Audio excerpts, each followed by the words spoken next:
Good evening, everyone. This is Christian Karasevich, CEO and founder of Social Chefs, and I wanted to welcome you to this week's episode of Social Chatter.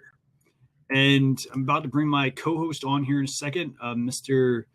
Nick Rishwain, but we're just getting set up here. We'll be set up here in just a second.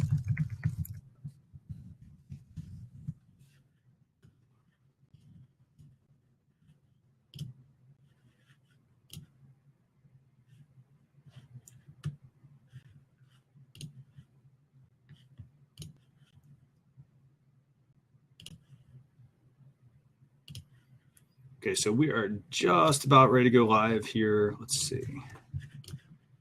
Just get this up for everyone. We've got a lot of really good things to talk about tonight. I am actually just excited for tonight's show. Get this up for everyone. Excited.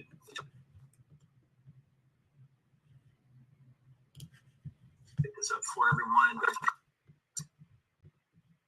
Excited.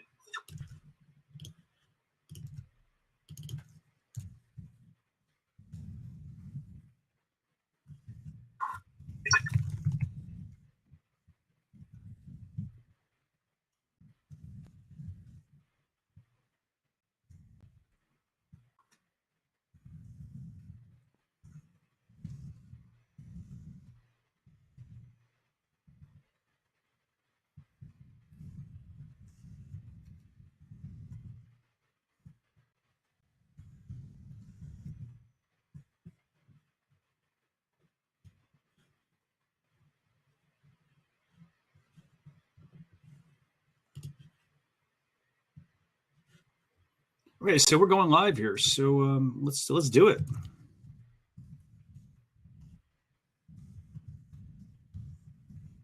Okay, so we're going live here. So let's do it.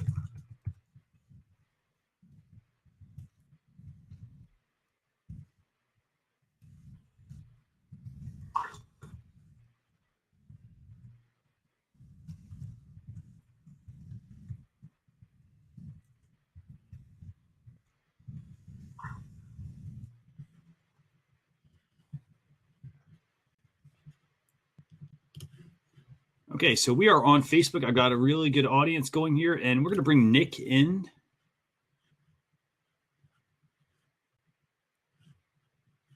And hopefully Nick's going to join here in a second. Hello.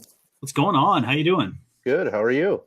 Pretty good. Pretty good. Busy week. Let me get this lighting. Yeah, I've had the same experience this week. So I was just going to go over and look at the view on the Facebook page. Yeah, I actually just got that set up too. It took a little extra time tonight. Oh, there it is. I see it. But yeah, we're up on Facebook. We're up on Twitter. We're talking social media news. Lots of really good stuff to talk about too tonight, I think. Okay. So I want to welcome everyone. We've got, let's see, we've got Nicole on. We've got Dave Carey, Nick, myself. We got everybody in our Facebook page, facebook.com/social chefs on there as well. My name is Christian Karasevich. I'm the CEO and founder of Social Chefs. I'm joined by my co-host, Nick Rishwain. Nick, you are what, VP, I think, at experts.com, right? Yeah, Vice President of Client Relations at experts.com. And I'm sorry, Nicole is over here in the chat just trying to distract us from what we're doing here. Oh, no worries at all. I mean, we got a lot of stuff to talk about tonight, and yeah, we do. I'm eager with conversation. No more distractions, Nicole. No more distractions. We're glad you're here, though. So if anybody has any questions, by the way, during the show, pretty simple. You can send me a tweet. I've got at CK Rocks. We also have at Social Chefs. Nick, you are what at was it experts.com VP? At experts.com VP. Okay.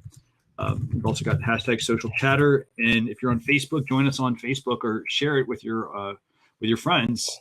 And get them to join in. We're going to talk social media news and tools. That's it. So what do you want to kick off with this week, by the way? Because I think we literally had like 10, 11 items or something Yeah, ridiculous. let's start with the Facebook Messenger launches its public group chat. Rooms is the name of the feature in select markets.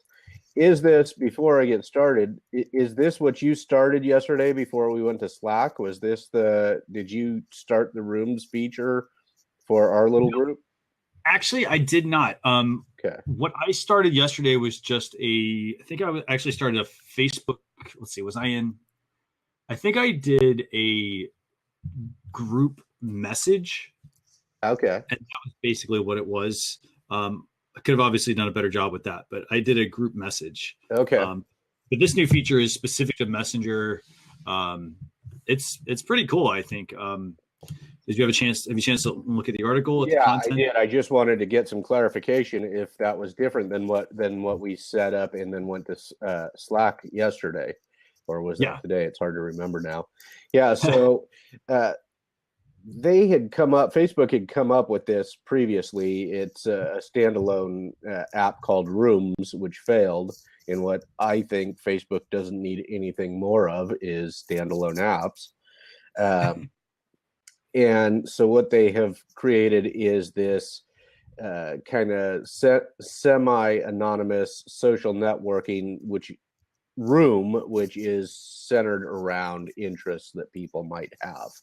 So that is what the Rooms feature does.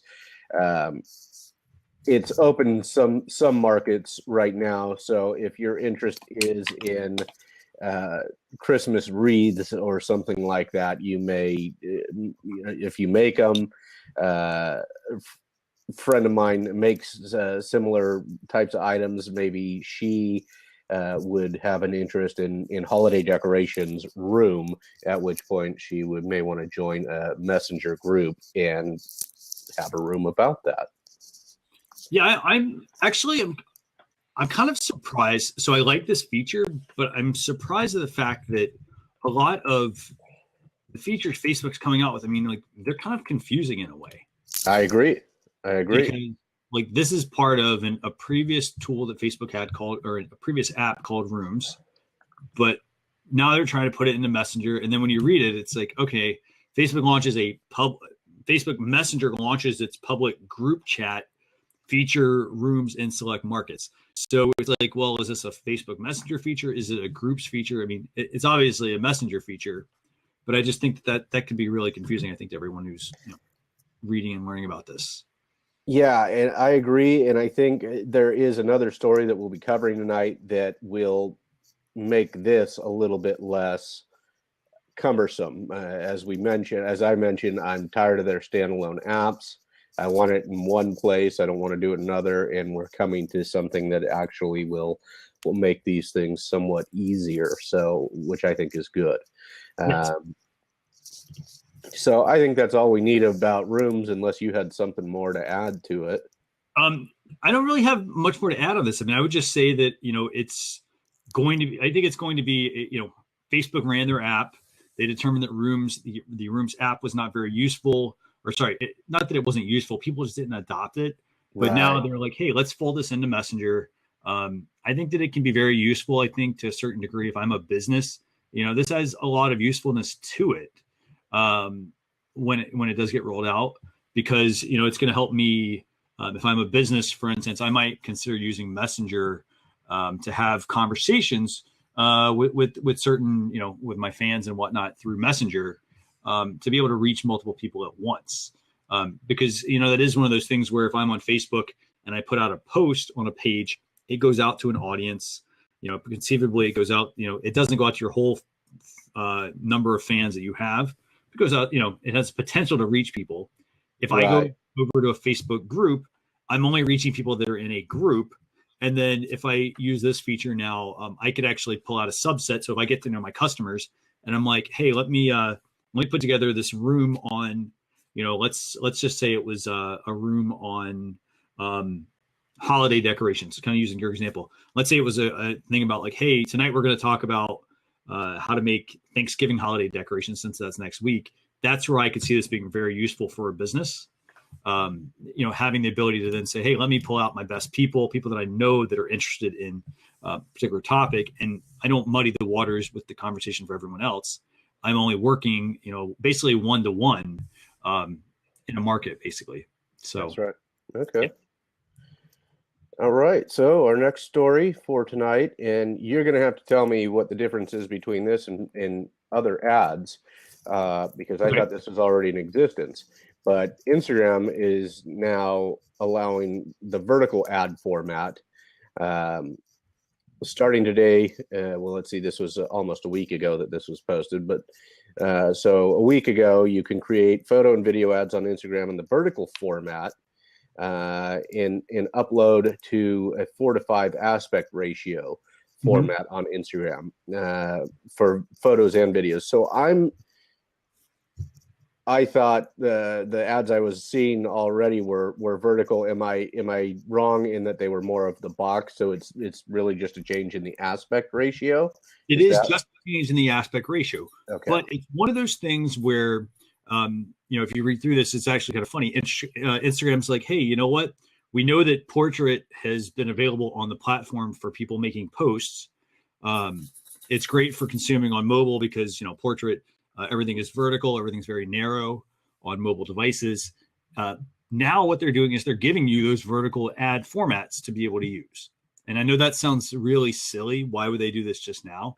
But they're finally starting to roll it out. And what's really great about this is you actually get multiple formats that you can work from. So you can work from the vertical format.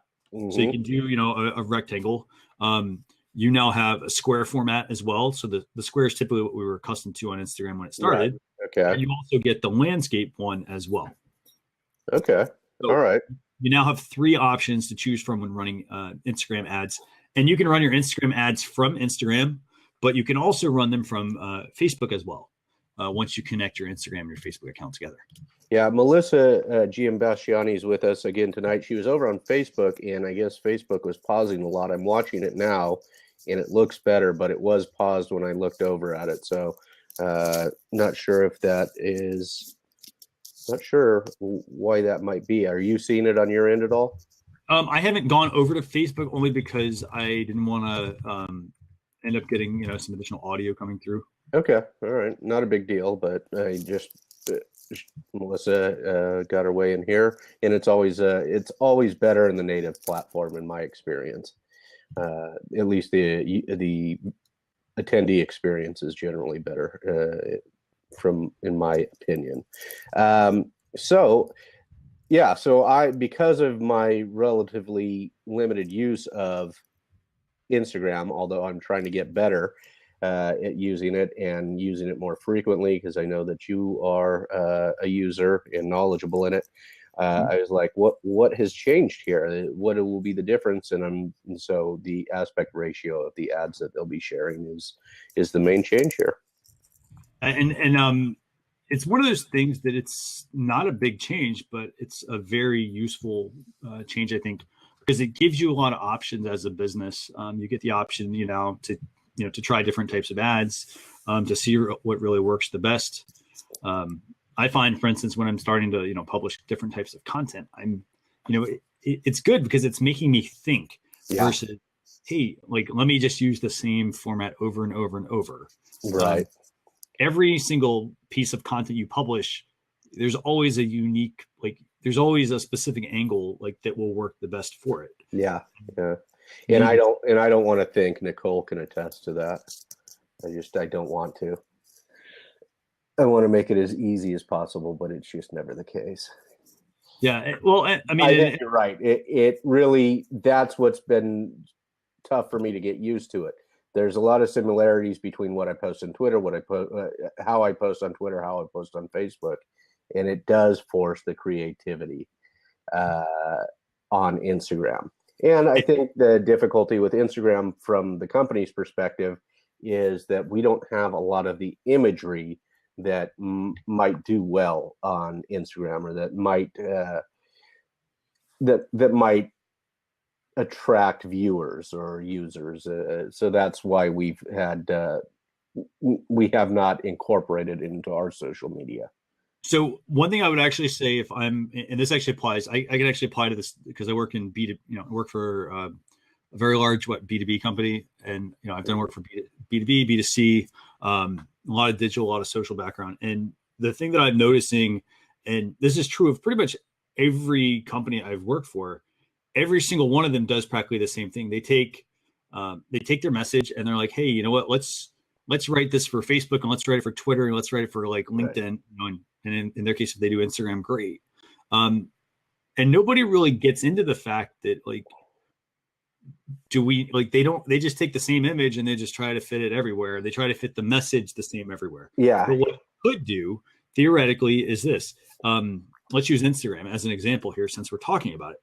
I could take a video that I'm going to post on, say, Facebook.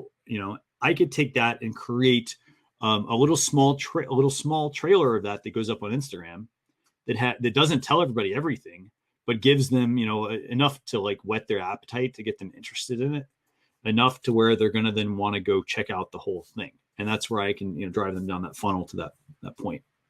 Yeah, and I agree. And Nicole's mentioning on the side that she tries to do somewhat different posts for each platform, and I think she does a good job with that. Mm-hmm.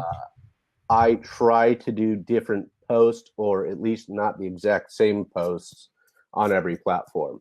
But I also am wearing a lot of other hats, so my ability to really do more, is limited in that respect.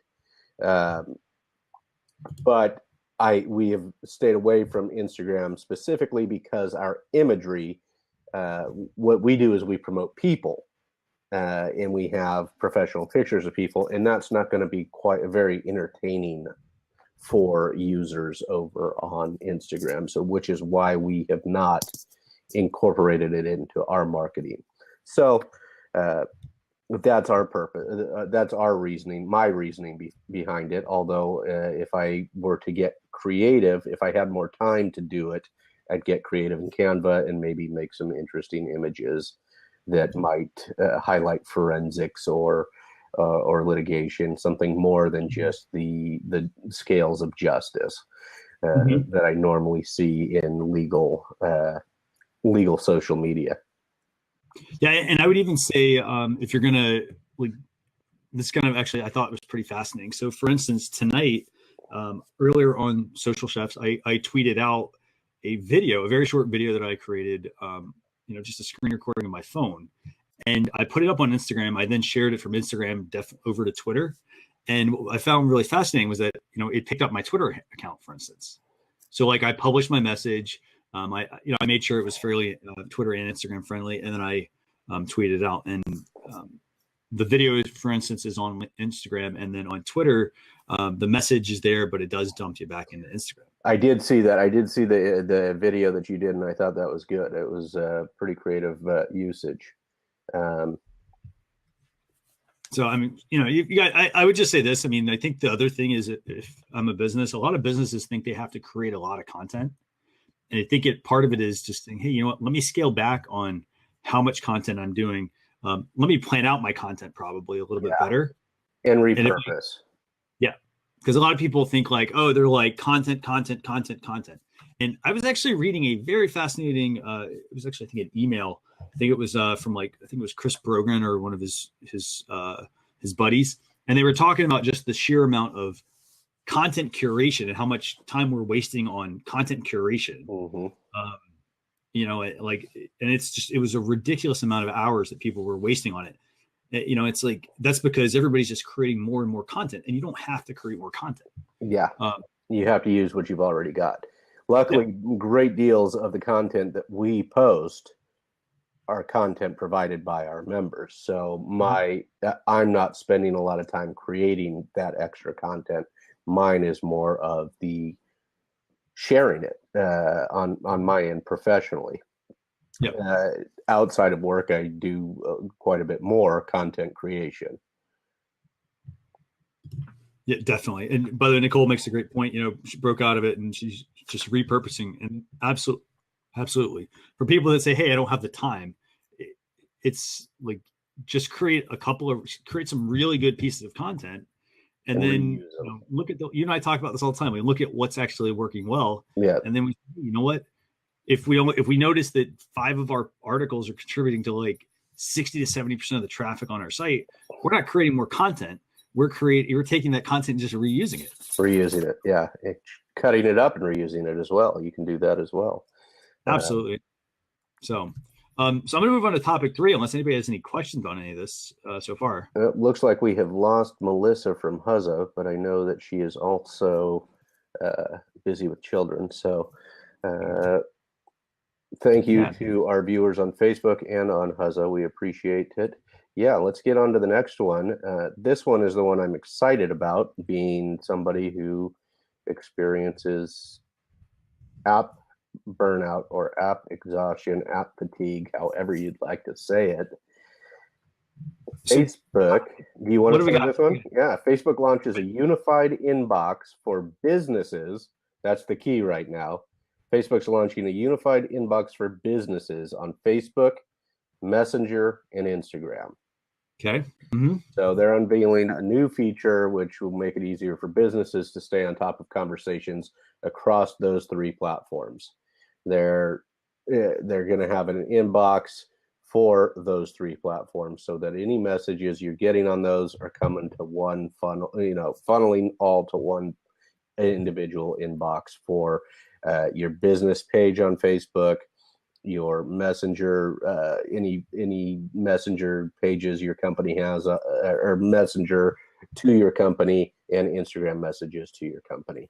They'll all be funneled into one particular inbox. I like this. It's funny. We talk about this all the time about how, I think I've said it like a ton of times, like Facebook needs to, like at some point, Instagram needs to get folded into Facebook. Like it's finally happening. It's happening. It has begun. And you access this, by the way, it says it's from the Facebook Pages Manager app. Yes. And then the inbox will now have a unified stream of all the commentary that is going on. So I have actually, let me see if I've updated to the latest version of the Facebook app. Let me see. So I'm going to actually check this right now. So if I go in here, I just have, for example, if I go into my inbox, I have like all my messages. I can see what was flagged. I can go in and see inbox and archived and spam. And I can see, like, I can turn on my away message. That's actually kind of new. And then, so that's all I'm seeing right now. Are you seeing this on your Facebook, on your page at all? I would look it up, except I've got a few too many things open right now. Okay. And it's slowing down the processing, I think, I've got our video on Facebook and on Huzza, and I think it's slowing it down. Oh, no worries at all. But, well, so basically the bottom line with this is, when, again, the only thing you're going to have to do is you're going to have to update your Facebook app, the Facebook Pages Manager app. I can't stress that enough. Facebook Pages Manager app. What you do basically with that is you link your Facebook page and then you add your Instagram account to your channel as well. And then, and by the way, that's under the settings menu on Facebook. So if you go to /pages and then go to settings, you go to the Pages Manager app. Once everything's linked up, you'll have all of these items will be available in the inbox section. And then you can go in there and you can basically say, show me everything at once. You can say, show me just messenger things, show me just pages, and then show me Instagram updates. Okay. Yeah, I like that. Anything to reduce the number of apps we need or that we need to use, I think, is the way to go. And I would say this, the other thing about this that I think is really important to think about as a business is, and you let me know how you guys manage this. But for example, if I'm getting Facebook page updates, I'm getting Twitter, Twitter. I'm getting Instagram updates. I'm getting messages to my Facebook page. Were you checking all those at once? Like, for instance, were you checking some in the morning, in the afternoon, in the evening, or were you how were you handling all of that? Luckily, our most active interactions are on Twitter, and we're having more on Facebook, but I have notifications set up, so I see them come in on my phone, and if I have Facebook open, and generally the interaction on Facebook in the legal community is dire. So it's pretty dry, and there's not a lot of need for it to for me to respond to messages on Facebook. If I get them, I've got push notifications on my phone. I'll respond when I see that there's several, and I'm in both Facebook and Twitter often enough that I keep it pretty clean. Yeah. Well, so the one thing I would say about this is, if I'm a business, this is the part that I think is just really useful, is that because everything is unified now, I would almost block out my time during the day to say, in the morning, for example, instead of having to do this, instead of going over to Facebook and answering some questions there, and then going to, and answering other questions on Facebook, and then finally getting to Instagram, or heck, you might not even get to Instagram because everybody keeps messaging you on Facebook. Because you have everything in one place, it's now a good time, I think, for you as a business to set up, to block your time off and say, hey, you know what? I'm going to check these 3 accounts in the morning for 30 minutes, 45 minutes, and I might check it again in the evening. If I don't, I'll check it every 24 hours or something to that effect. Yeah, that's the best. And I would say that majority of my social time is in the morning. I set an hour in the morning. That's when I schedule, respond, whatever. And then I leave Twitter open and generally close out of Facebook. Yeah. And so I think this is actually going to be a really useful tool for a business now that they have everything in one place. Agreed. You could still use like a management tool, like a Hootsuite, or, some sort of other social dashboard. But I think this is just going to be just way, way, way better. Yeah, so, agreed. And, at some point, maybe save time. Do what? Anything to save time and limit the number of things that you have to open and respond to. Absolutely. And I do want to also add one other suggestion for anyone who is using a Facebook page, and you're having your conversations over there as well. So in addition to doing the whole block scheduling thing with your Facebook, with checking Facebook and with checking Instagram and all that sort of stuff, the other thing I would recommend doing is inside of Messages, go in and set up a response assistant within Messenger. And you just do that by going to Facebook, your Facebook page, click on the Messages section at the top, and then at the bottom there's a little icon, it's a little eye.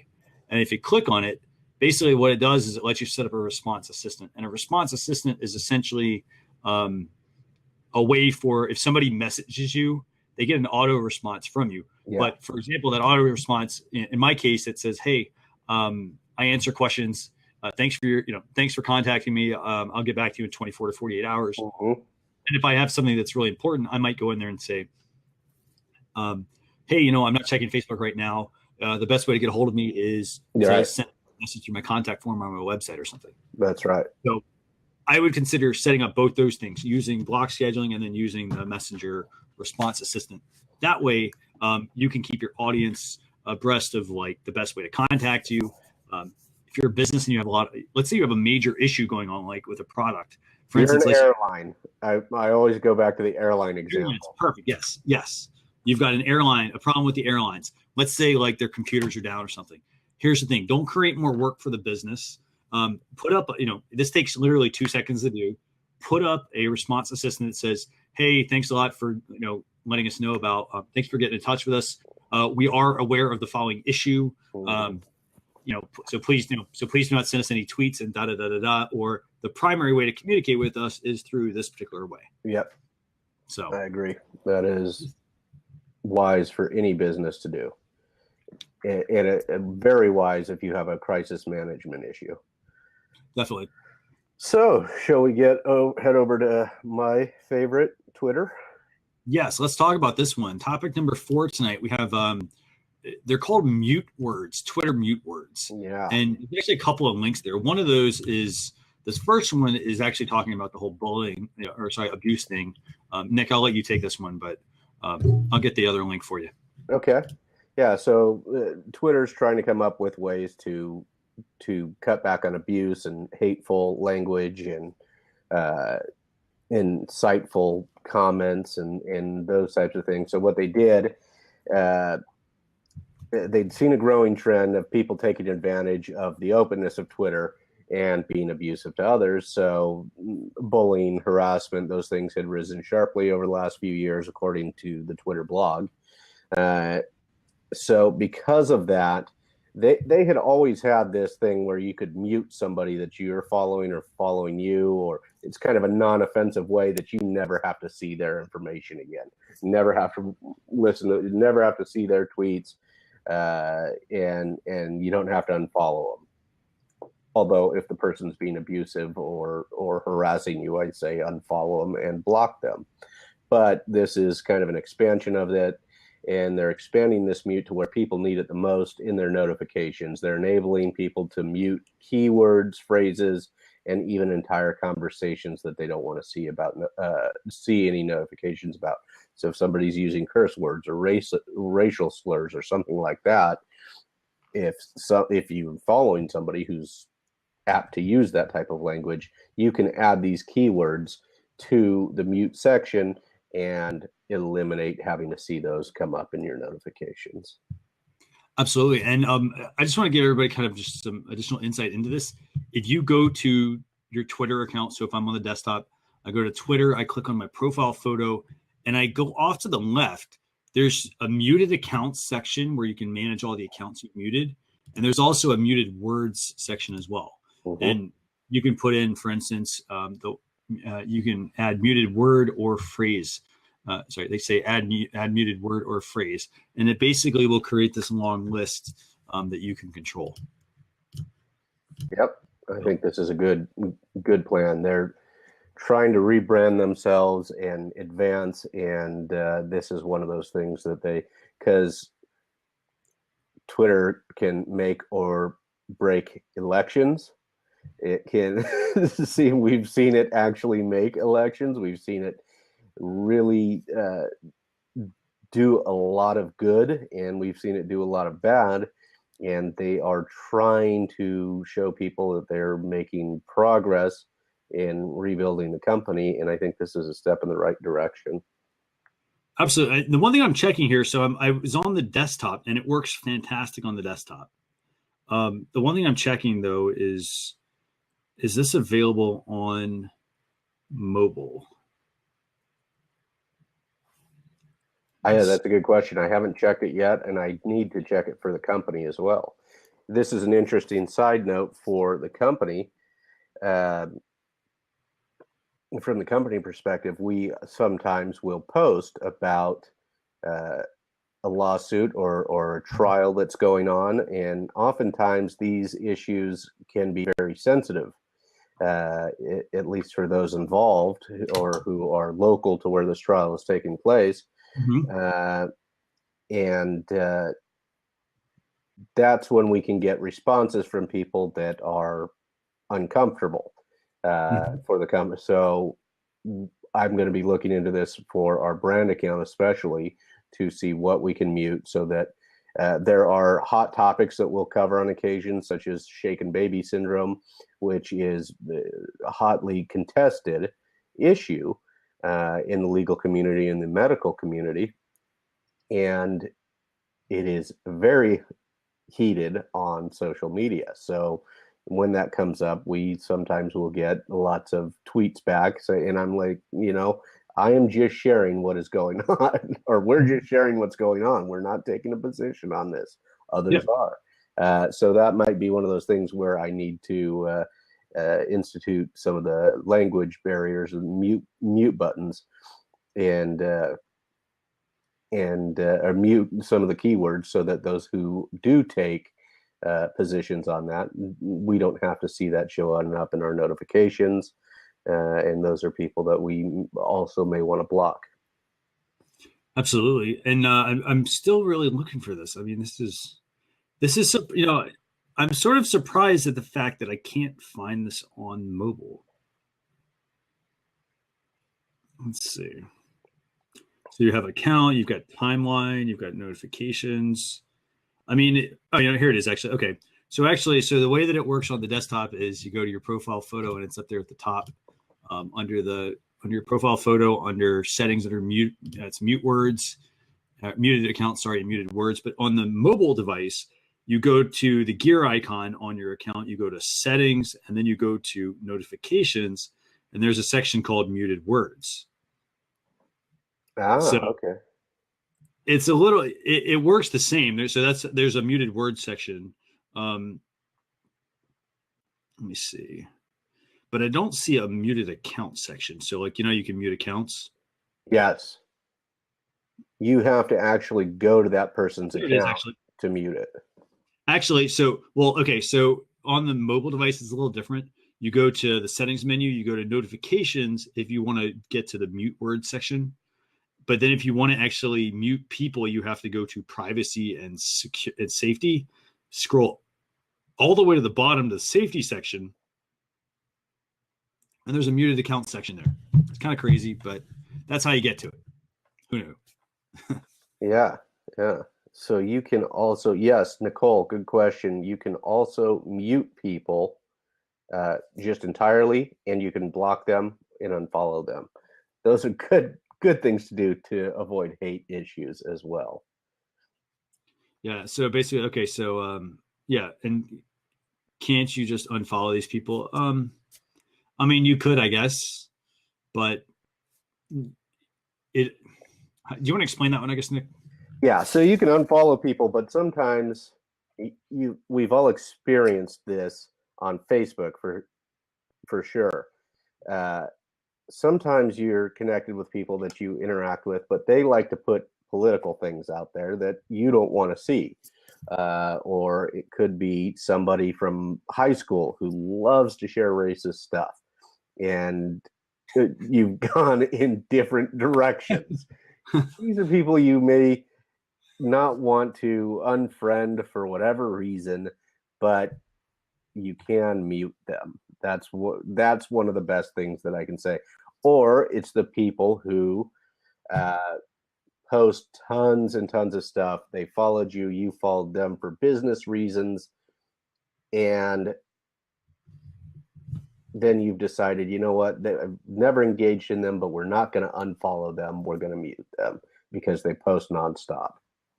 So let me ask a question about that real quick. And if I get sidetracked, just let me know. But I get the whole point of like, unfollow, you can unfollow somebody, but like, so, okay, let's say I mute somebody. Does it still show though that I'm following them? Yes, it does. As Nicole said, she summed it up perfectly. She said, I suppose you want to be their friends, but you don't want to hear everything they say. That's exactly what it is. But then okay, so I'm going to play devil's advocate here. So let's say I mute somebody because they're, I mean, and this could go all sorts of directions. Let's say I mute somebody because they say a lot of things that I consider offensive, and I really don't want to see that in my feed. Okay, so I mute them. They're not going to show up in my feed. I'm still going to be following them. But then let's say like somebody's going to apply for a job, and they see, well, you're following this person, and this person is, let's just say they're racist. Let's say they're, just, an unfavorable, unsavory character, I guess. Could this technically then be seen as like, oh, hey, you have a relationship with that person, even though like, because the person doesn't know behind the scenes, oh, you muted them on Twitter. Yeah. So I think there's two different things to think about here, your personal use of Twitter and your professional use of Twitter. So probably in your personal use, you want to unfollow that person because you're going to have some sort of a relationship with that person. Other people aren't going to know that they're muted. But in the professional sense, as Nicole had mentioned, it's maybe it's one of those people who just post nonstop, but you do interact with them offline in a business, in business, or maybe they're a member of yours or a customer or something like that, but you just don't want to read everything that they have to say or every piece of content that they're posting. You just don't want to deal with it, so you might mute them, but maintain that business relationship. So think of the two different uses, the personal use and the professional use. And I guess you could also say, for instance, let's say it was political season, and you're like, hey, this person just talks too much about politics, but hey, I like their stuff normally. Yeah. I could mute them and then go, again, you got to make sure you set a reminder for yourself, but then, to undo the mute basically afterwards, I guess. But there are a couple of things. I'm reading through Twitter's muting accounts options here, and they do say like, So things to know about mute. So muted accounts can follow you and you can follow muted accounts. Great. Muting an account will not cause you to unfollow them. Great. Muting an account does not impact the account's ability to send you a direct message. So for instance, you could still have that like private dialogue with the person. Do what? No, you're right. That's right. Exactly right. And then you will no longer receive push or SMS notifications from a muted account. Now, here's another thing though. Here's the following part. So for muted accounts that you follow, so if I mute somebody and I'm following them, replies and mentions by the muted account, they will still appear in your notifications tab. Right. So I guess that's one thing that is sort of useful. You won't get notified, but you'll at least see it in the notifications tab. So you at least know what's going on in the conversation. Yes, that's right. So this is really limiting what's showing up on your main feed, as I understand it.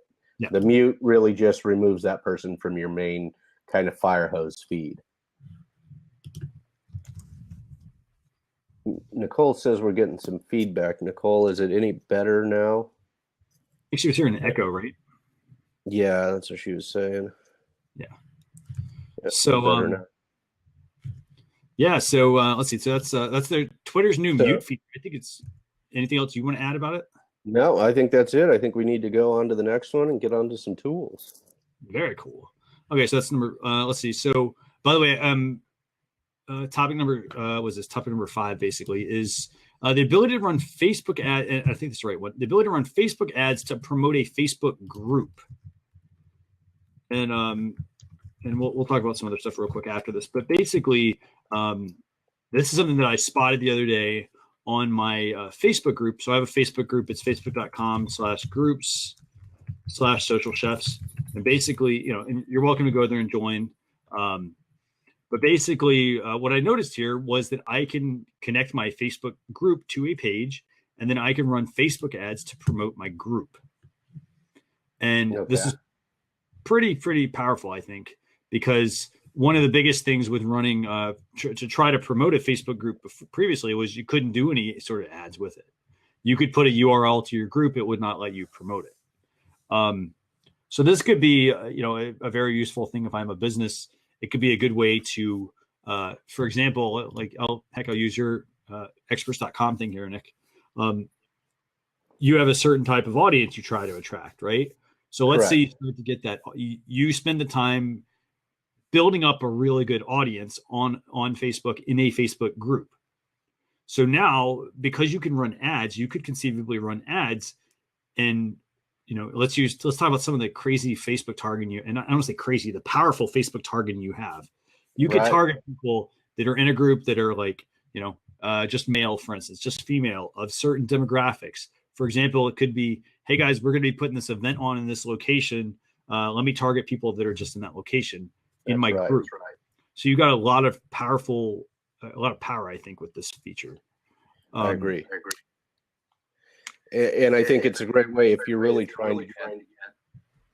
Are you getting the feedback again? Because I'm getting it now. No feedback. No feedback. Okay. I think it's a great way if you're trying to build a group, up. Then I think the ads will be necessary. And you can actually run a couple of different situations, a couple of different scenarios. So one could be, hey, I want to build up my existing members because, hey, I'm not getting any engagement, but I've got a big audience. But then at the same time, you could also run another, Melissa, we'll get to your question here in a second. You could run, another Facebook ad to conceivably build up your group with people on Facebook. Like you could target people that are not in the group and say, hey, are you looking for, let's say your group is for helping people. Are you looking to, get help with whatever topic it is? That's right. Join our exclusive Facebook group. It's free, blah, blah, blah. And now sell really hard once they're in there. Absolutely. You hit them with a hard sale. Yep. You could do that. Yep. So, I don't recommend it. I don't recommend it. I was kidding there. And Melissa, by the way, I know, because you and I talked about that last week. Melissa, I mean, ads. I mean, honestly, ads. I think they're very important to a certain degree. You have to have some form of advertising. if you hit the lottery, for instance, and your content ranks really well in Google, here's the thing. I'm glad you're getting people to your blog. You're getting people to view the content, but are they becoming buyers? Are they joining your community? If they're not, it doesn't matter how many people come there from search, because chances are they're hitting your content because that was what they were looking for, and then they're leaving. They're bouncing off. By having ads, you can actually make sure your content gets in front of the right people, or you can basically stay top of mind with people that don't always check your content out. That's right. And remember this: without the ads, these platforms don't exist. Mm-hmm. Right. That's absolutely a really good nugget of information, because a lot of people think, like, how we have these hoaxes that show up every couple of months. Oh, Facebook wants to charge you $10. Like, vote to keep it free. And it's like, well, they make it free by doing the ads. Yep, that's right. Should we move on to our tools for today? Yeah, sure. And before we do that, and Melissa, by the way, yeah, the ads, I mean, they're very well targeted. I would say this, a lot of the targeting, I mean, you previously did not have any other, like, the tools never really reached, the ads never really reached the right market. It's like for somebody running ads on TV, like if I'm like, advertising for like, certain products during the football game, they're mostly going to be skewed towards male, for instance. Yep. And so it was just blanket advertising versus now it's very targeted. And Melissa, every time you upload a piece of content, and by content, I mean any message that you post, you've just given them more information to make a more targeted ad. So picture of your child, they now know you're a mom, and they're now going to target those ads to you. If you read a mom blog, same thing.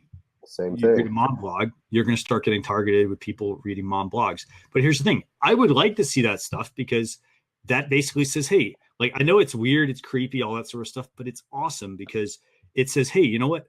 I know that Christian is potentially interested in this topic. Let me serve him more of that content versus, oh, hey, here's another ad for something that I have no interest in whatsoever.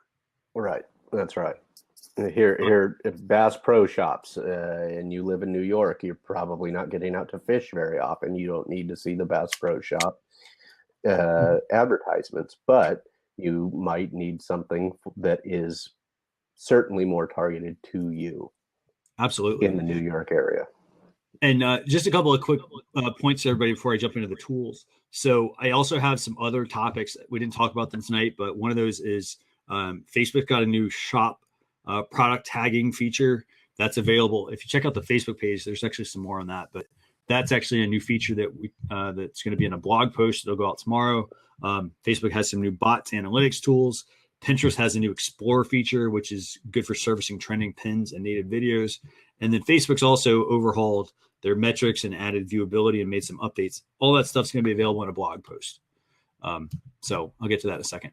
So let's talk tools. Yeah. Tool number one is a tool called Pi. And it's not the pie you eat. It's not a mathematical equation of pi. But basically, it is a tool that lets you make 360-degree videos with or without a 360 camera. And it's pretty cool. You basically take your phone, you swipe or spin your phone, and you watch awesome 360 videos, and it slices them up into pieces of pie, basically. Okay. So it's basically it's using the I think it's the gyroscope in the phone to do that. Very cool. So, yeah, I like that. Basically, it's like this. You basically are holding it down.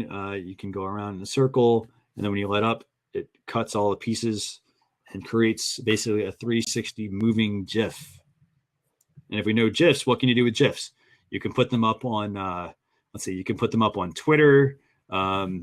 You can convert them to videos using a tool called GIF Share, and that will actually let you also take those and upload those, for instance, to Instagram, because you now have a video, and so forth. So I think I put the link in there for everybody, but that's an app that's available. And also here's the GIF Share one as well, actually. And I will, while you're putting that in, I'll go to a second a second app that was brought to us by Melissa, a Yeah. second tool called the Waze app. Okay. What do we got? Waze is a free community-based mapping system. So Waze is the world's largest community-based traffic and navigation app. And it appears that you get nothing. That how they market themselves is nothing can beat real people working together. Imagine millions of drivers out on the road working together towards a common goal to outsmart traffic and get everyone the best route to work and back every day. Mm-hmm. So looks like based on some real-time communications between people, you get to find out what the best route to go, how it is to get to work or to get to. For us, the big nightmare is going to the Bay Area. In fact, it's the biggest problem for everybody who works over there, and even those of us who go and want to go visit over there. Getting there is a nightmare. Now, there's really only a couple of ways to get there, but they're all packed. And Melissa has told me that it marks everything, and it immediately reroutes you when you've gone too far. So it's a combination of mapping with a little social, a tinge of social in there, with users reporting back what's happening on the ground. That's fantastic. I mean, and I'll say this: it's owned by Google. So at one point it was independent, but Google bought them, and it's a fantastic app. I like it a lot. It's one that I have on my phone.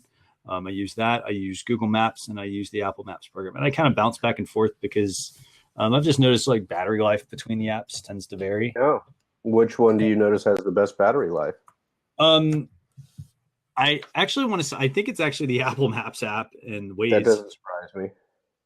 I've noticed like there's literally been times where I've used, for instance, Google Maps, and I've gone to basically map like a 15-minute drive, and my battery's down like 25%. So I feel like that might be something that was inadvertently planned, or maybe intentionally planned. Yeah, since we are both iPhone users. Yeah, probably. Apple probably has something behind the scenes that says like, hey, if it's Google Maps, drain the battery. Add this feature to speed it up or something. Yeah. Not speed up your route, but speed up the drain of the battery. The drain of the battery, yeah.